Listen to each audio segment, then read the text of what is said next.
Et salut à toutes et à tous, qui va remporter l'US Open 2021 et pourquoi Novak Djokovic? La question traditionnelle, quatrième grand chelem de l'année, peut-être le grand chelem le plus important de l'histoire. Novak Djokovic qui a beaucoup d'enjeux sur cette US Open 2021. On va commenter le tableau, on va donner nos pronostics avec Charlotte. Comment ça va Charlotte ce matin? Ça va super, et toi? Écoute, ça va très très bien. On est quelques jours avant, je le disais, le Grand Chelem, à mon sens, le plus important de cette décennie, c'est sûr, ça vient juste de commencer, mais peut-être de Ouais. l'histoire, parce qu'on a, on le rappelle, Novak Djokovic qui va jouer pour un 21e Grand Chelem, ce qui est énorme, ce serait le record, et un quatrième Grand Chelem calendaire, donc on a vraiment un double enjeu dans ce tournoi. Je vous ai posé la question dans la partie communauté de la chaîne, et vous avez été plus de 2000 personnes à voter. 54% d'entre vous ont voté Novak Djokovic comme vainqueur de cette US Open 2021, donc vous n'avez pas beaucoup de doutes quant à la victoire du Serbe sur ce tournoi.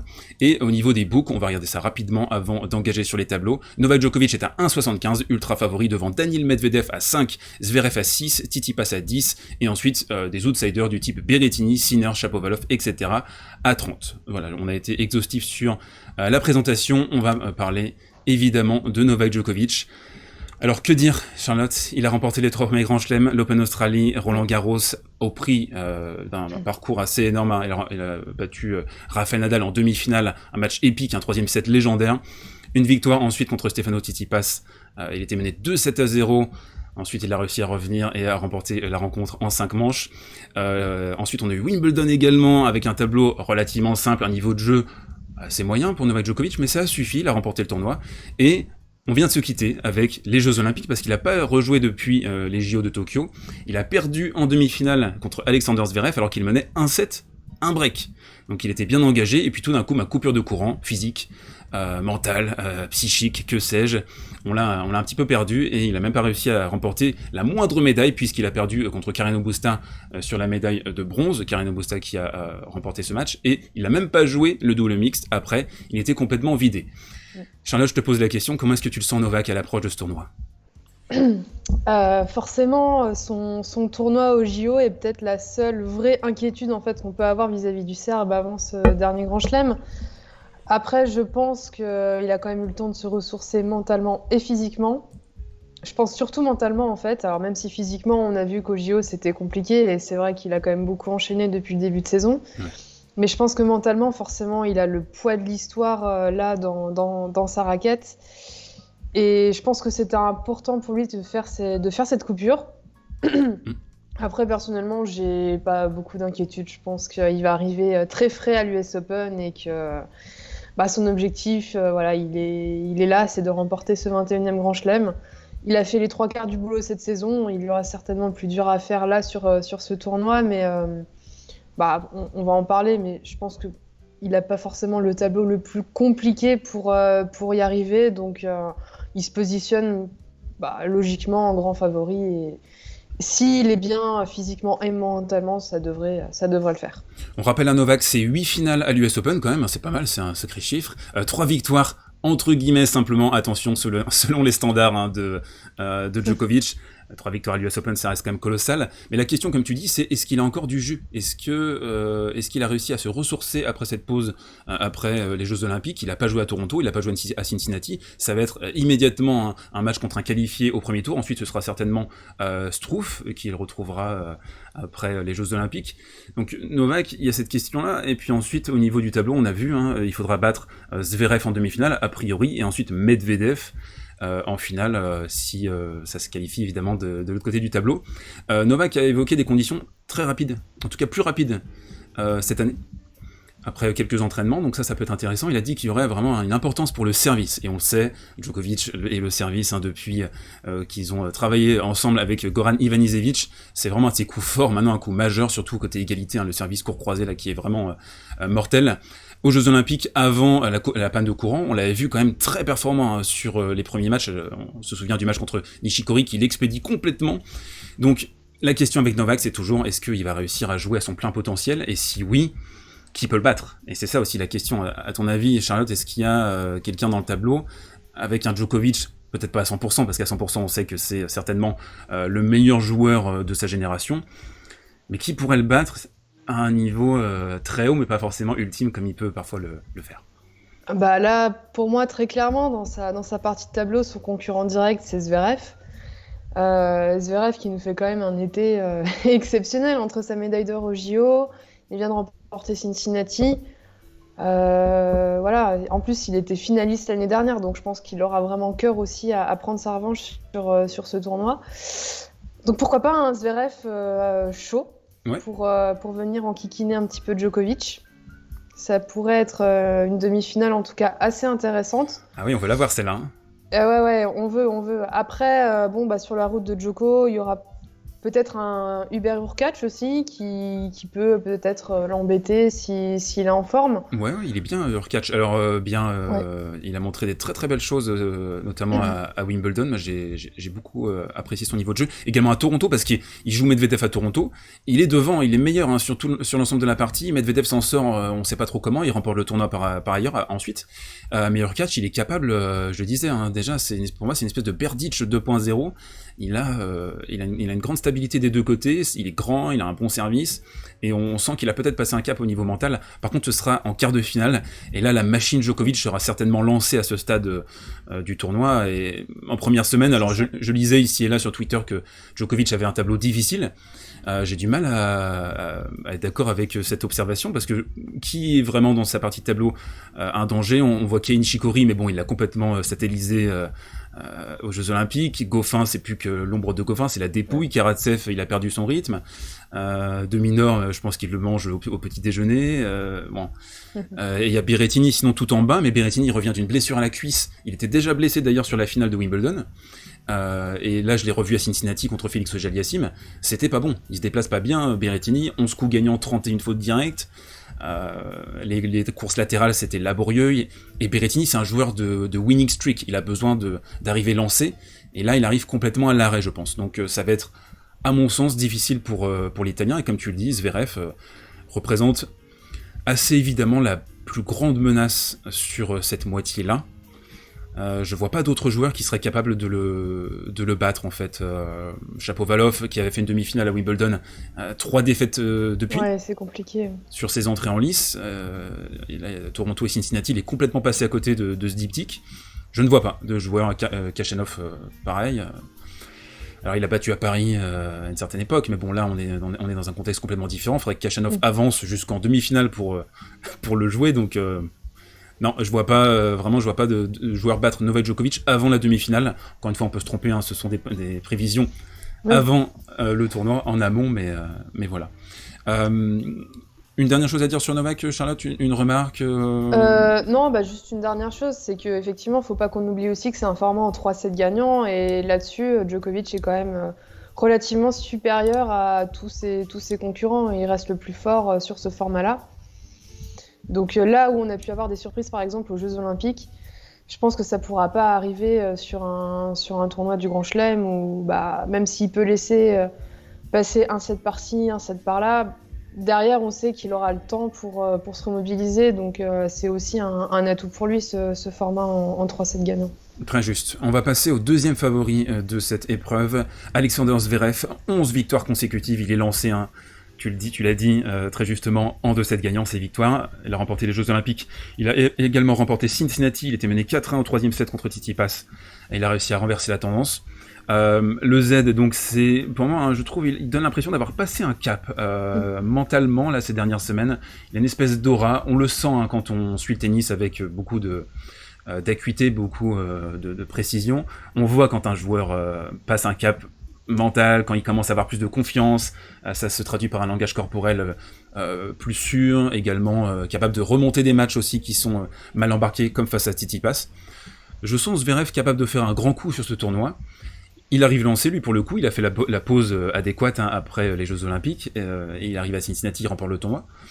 Le Z, c'est vraiment un gros outsider. Alors, il y a la question de savoir est-ce qu'il est plus favori que Medvedev ou pas.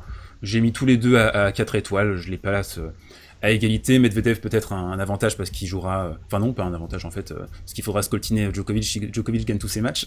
Ce sera en finale en plus, donc ce sera peut-être pas le plus simple. Il l'avait joué en finale à l'Open Australie cette année.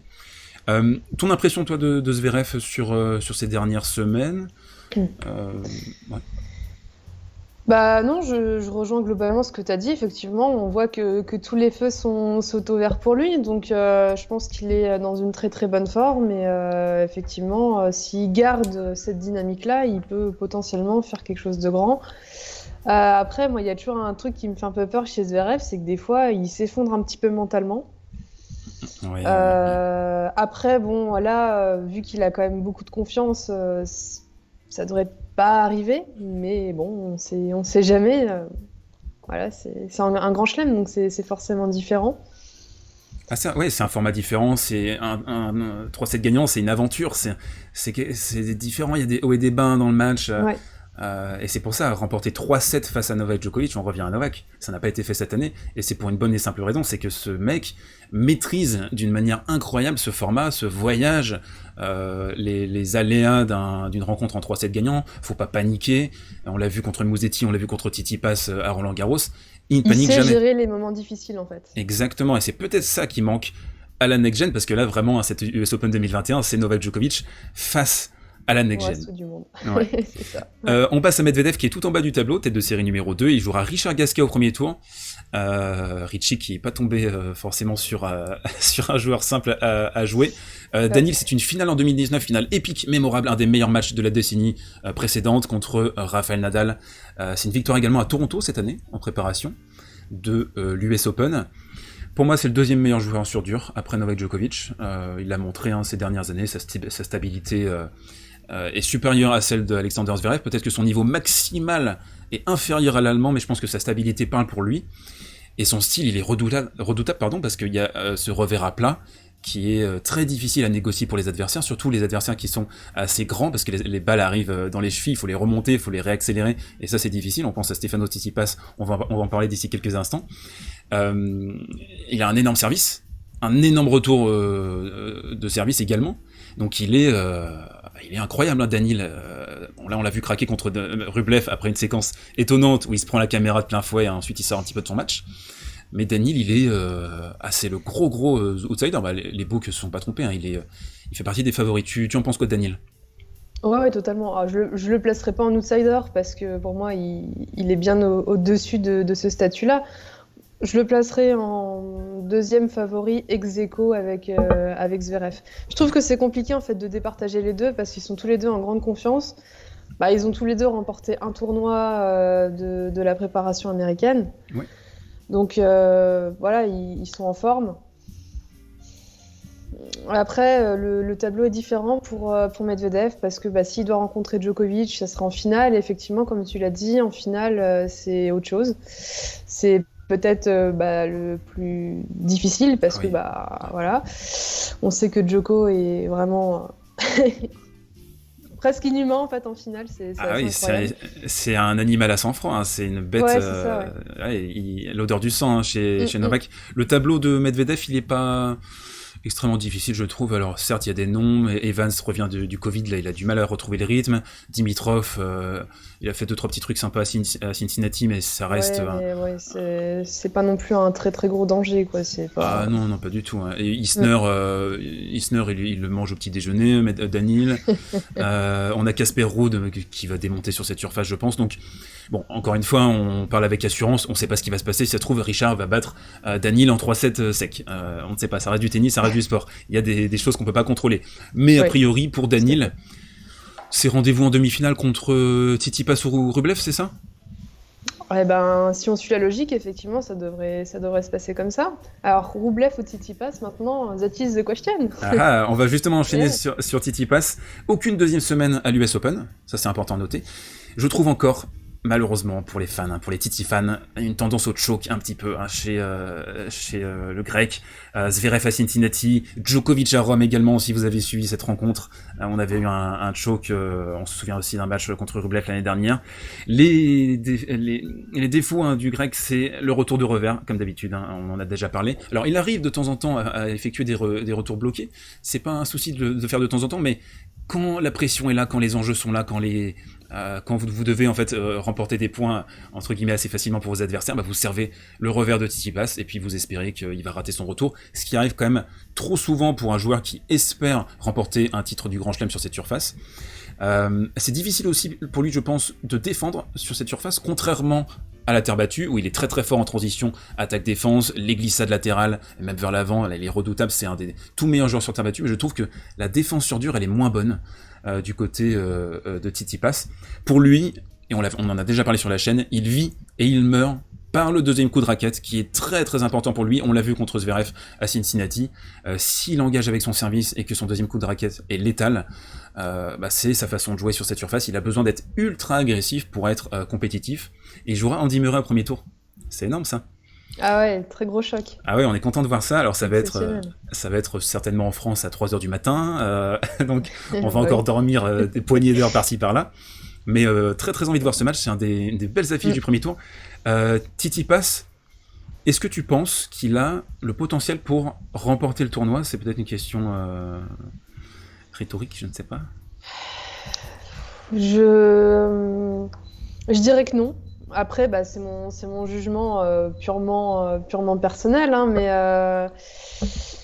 non, parce que pour moi, il y a beaucoup plus fort déjà sur la surface. On a cité, de toute façon, les trois, forcément, Djokovic, on va même pas en parler, mais Medvedev et Zverev, pour moi, sont bien supérieurs à lui au niveau de la surface de l'US Open, et puis même au niveau de la confiance aussi.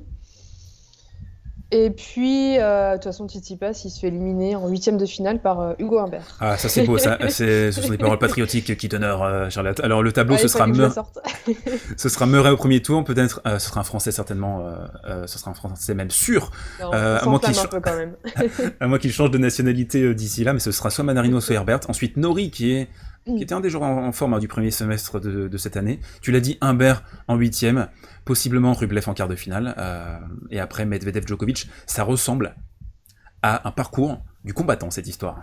Clairement, pour moi, il est celui qui a le tableau le plus compliqué, là. Pour le coup... Alors, si Tsitsipas, dans 2 semaines, a sorti Rublev, Medvedev et Djokovic en enfilade... c'est fort.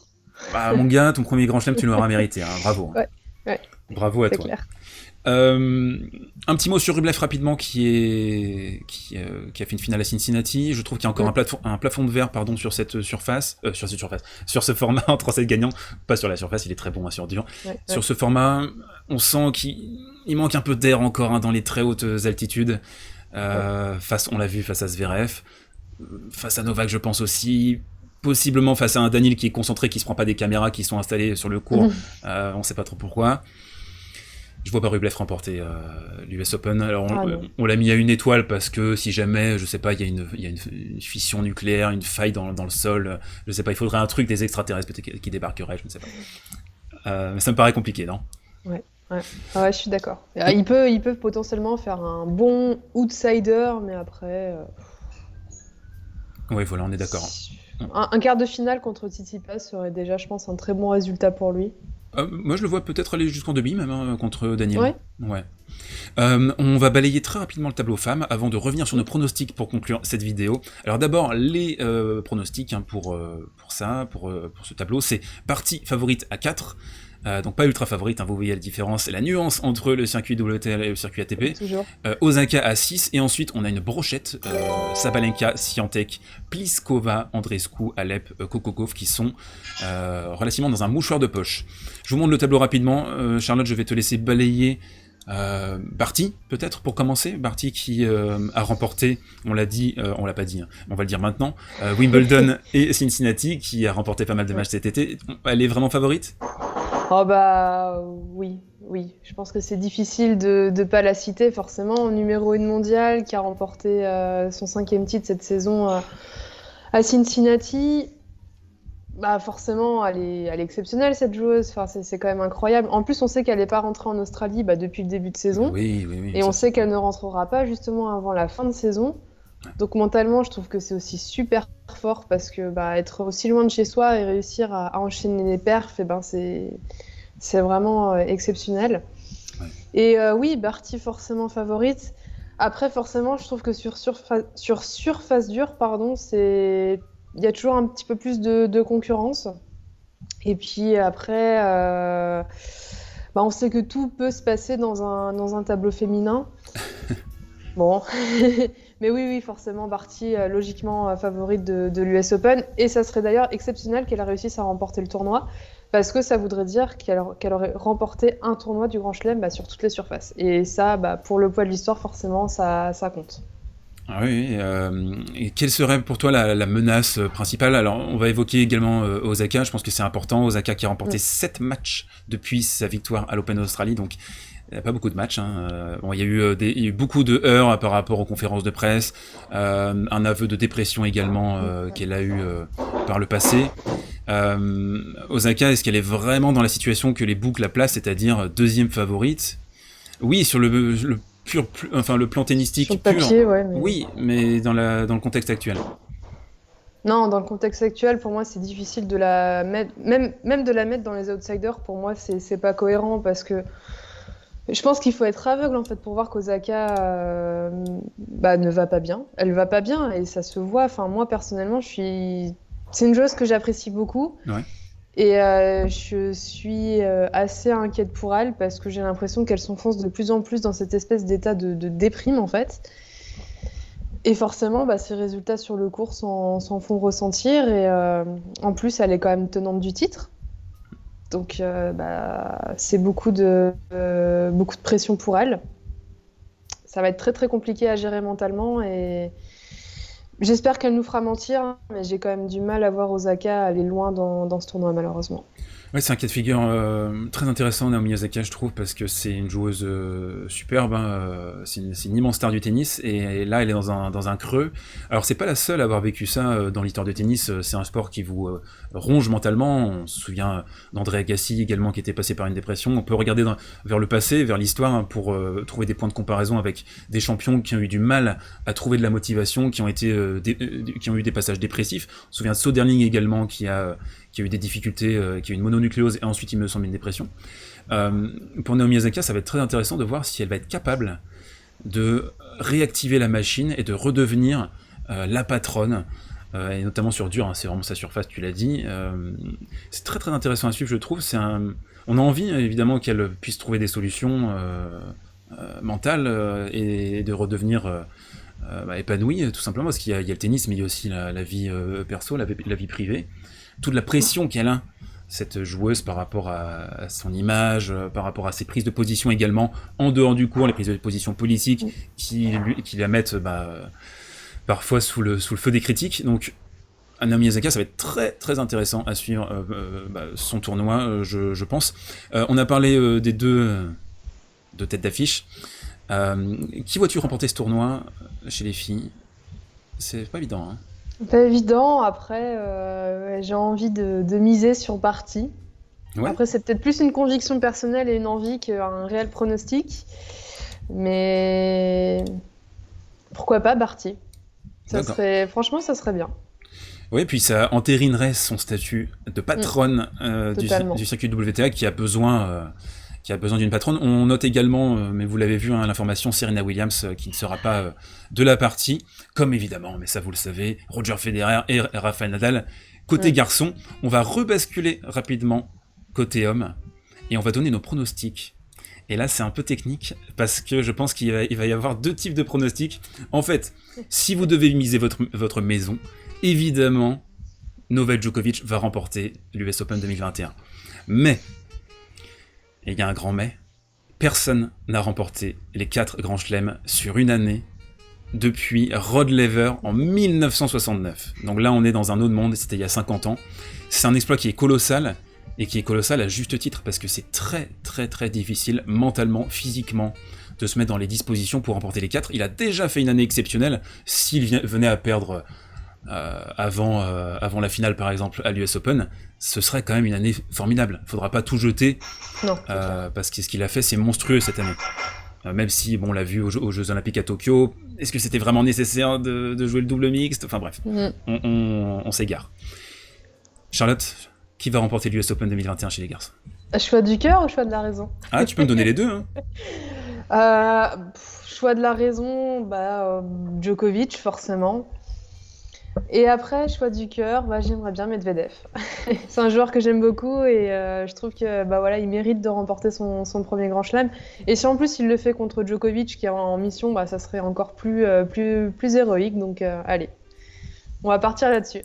Alors, je vais vous donner 2 pronostics. Je vais un petit peu tricher. De toute façon, je fais ce que je veux, hein, c'est ma chaîne.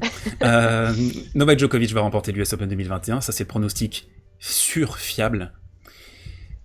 Le pronostic un peu moins fiable, Daniil Medvedev, je pense. Parce que si Zverev venait à battre Djokovic en demi-finale, c'est dans ce scénario-là hein, qu'on parle. Et si on avait une finale Zverev-Medvedev, je pense que Zverev aura du mal à faire l'enchaînement des deux. Voilà. C'est mon avis, c'est mon point de vue. N'hésitez pas à donner vos pronostics dans l'espace commentaire. Régalez-vous, c'est là pour ça.